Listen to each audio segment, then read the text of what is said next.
Welcome to Historia, the channel that brings the past to life.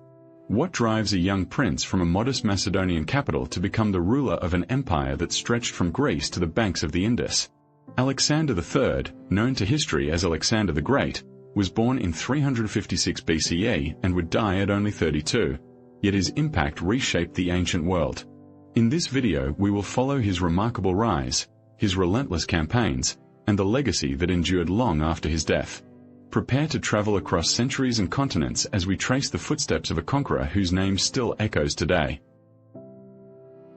Chapter 1. Early Life and Education.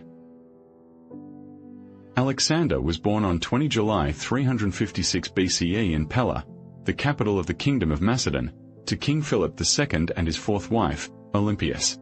From his earliest years he was surrounded by the political intrigue of a court that sought to unite the fractious Greek city-states under Macedonian rule. At the age of 13, the philosopher Aristotle was appointed his tutor, introducing him to Homer, geometry, medicine, and the concept of a ruler's divine right. These lessons forged in Alexander a blend of intellectual curiosity and a belief in his own destiny. By his teenage years he had already displayed a talent for leadership, winning a chariot race at the Pan-Hellenic Games and earning the admiration of his peers. When Alexander was 16, his father left him in charge of Macedon while campaigning against the city-state of Byzantium. During this regency he swiftly suppressed a revolt by the Thracian tribe known as the Mede, demonstrating both tactical skill and personal bravery. He also founded the city of Alexandroupolis, naming it after himself, a first hint of the empire building that would follow. These early victories earned him the loyalty of the Macedonian phalanx and the respect of the aristocracy. The experience cemented his confidence that he could command both men and destiny. Chapter 2. Accession and Consolidation. In October 336 BCE, King Philip II was assassinated at the wedding of his daughter, and the 20-year-old Alexander was proclaimed King of Macedon. He faced immediate challenges. Several Greek city-states, including Thebes and Athens, questioned his authority, while rival claimants within his own family plotted rebellion. With the support of his mother Olympias and the seasoned generals who had served his father, Alexander secured the throne within weeks. He swiftly reorganized the army, reinforcing the famed phalanx and ensuring the loyalty of the companion cavalry. This decisive consolidation set the stage for his unprecedented campaigns beyond Greece. Alexander's first test of authority came in the spring of 335 BCE when the city of Thebes revolted against Macedonian dominance. He marched his army north, and after a brief siege the city fell. Its walls were razed and its leaders executed, serving as a stark warning to other Greek states. The swift and ruthless suppression restored order throughout Greece and demonstrated Alexander's willingness to use force to maintain unity.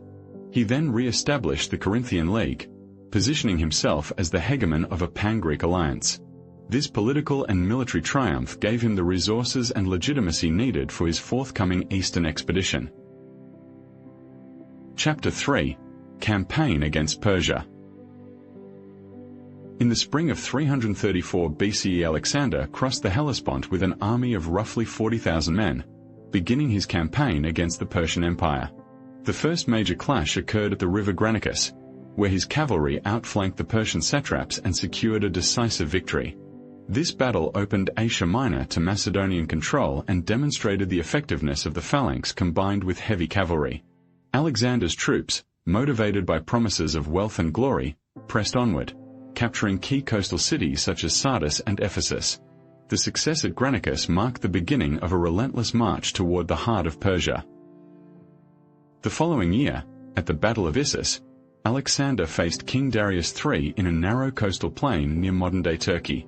Despite being outnumbered, Alexander's tactical use of the oblique phalanx and a daring cavalry maneuver broke the Persian center, causing Darius to flee the field.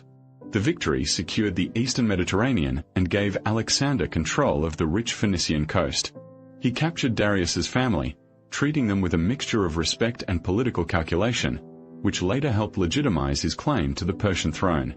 The triumph at Issus solidified his reputation as a master strategist and a ruler destined to reshape the ancient world.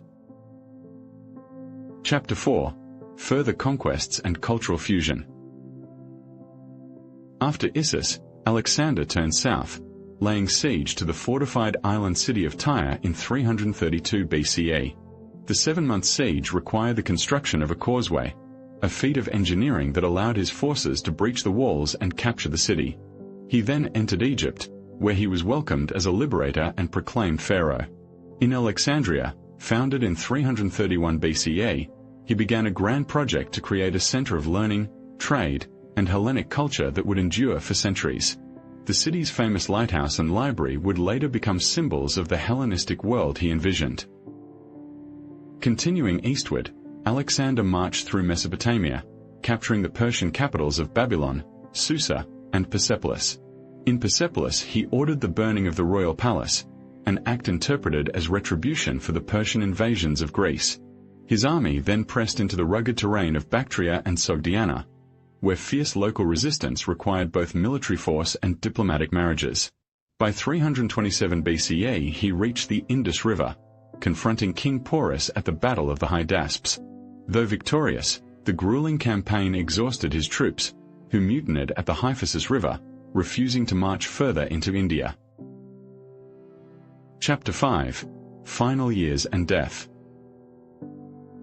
In 326 BCE Alexander turned his army back toward the west, traveling through the harsh deserts of Gedrosia, where many soldiers perished from heat and thirst. The arduous return journey weakened the once invincible force and sowed seeds of dissent among his generals. Upon reaching Babylon in 323 BCE, Alexander fell ill with a fever that rapidly worsened. On 13 June 323 BCE, at the age of 32, he died in his palace, surrounded by his closest companions, including Hephaestion and Ptolemy. The exact cause of his death remains debated, with theories ranging from malaria to poisoning. Alexander's sudden death triggered a power vacuum that plunged his empire into a series of wars among his former generals, known as the Wars of the Diadochi. The empire fractured into several Hellenistic kingdoms ruled by figures such as Ptolemy in Egypt, Seleucus in Syria, and Antigonus in Asia Minor. Despite the political fragmentation, the spread of Greek language, art, and philosophy persisted, creating a blended culture that lasted for centuries. Cities he founded, especially Alexandria, became centers of scholarship and commerce, influencing Roman and later Islamic civilizations. Alexander's vision of a unified world, though never fully realized, left an indelible cultural imprint on the ancient world. Chapter 6. Legacy and Reflection. Alexander the Great's legacy is measured not only by the territories he conquered but also by the diffusion of Hellenic culture across 3 continents. His military innovations, such as the use of combined arms and flexible tactics, are still studied in modern academies. The spread of Greek language facilitated trade, scientific exchange, and the preservation of knowledge through the Hellenistic libraries. Moreover, his legend inspired countless later leaders, from Julius Caesar to Napoleon, each seeking to emulate his blend of ambition and charisma. The world he forged became a crucible where East met West, shaping the course of history for millennia. Today, the name Alexander evokes both admiration and controversy, reminding us that greatness often walks hand in hand with conquest and destruction. Archaeological sites from his campaigns, such as the ruins of Persepolis and the citadel of Alexandria, continue to reveal new insights into his strategies and administration. Modern scholars debate his motives, whether driven by personal glory, a genuine desire for cultural fusion, or the political necessities of his time. Regardless of interpretation, his story remains a powerful testament to the impact a single individual can have on the world's trajectory. As we reflect on his life, we recognize the complex tapestry of triumph, tragedy, and transformation he left behind. Our exploration of Alexander the Great concludes here, but the journey through history continues. In our next video we will turn to the Nile's most enigmatic ruler, Queen Cleopatra, and examine how she wielded power, navigated politics, and forged a lasting legacy. Join us on Historia as we uncover the stories that shaped civilizations. Stay curious, and see you in the next chapter of our historical adventure. Thank you for traveling with us through the life of Alexander the Great. May his story inspire you to seek knowledge, understand the complexities of leadership, and appreciate the enduring connections between cultures. Until our next encounter, Keep exploring the past, for it holds the keys to our present and future.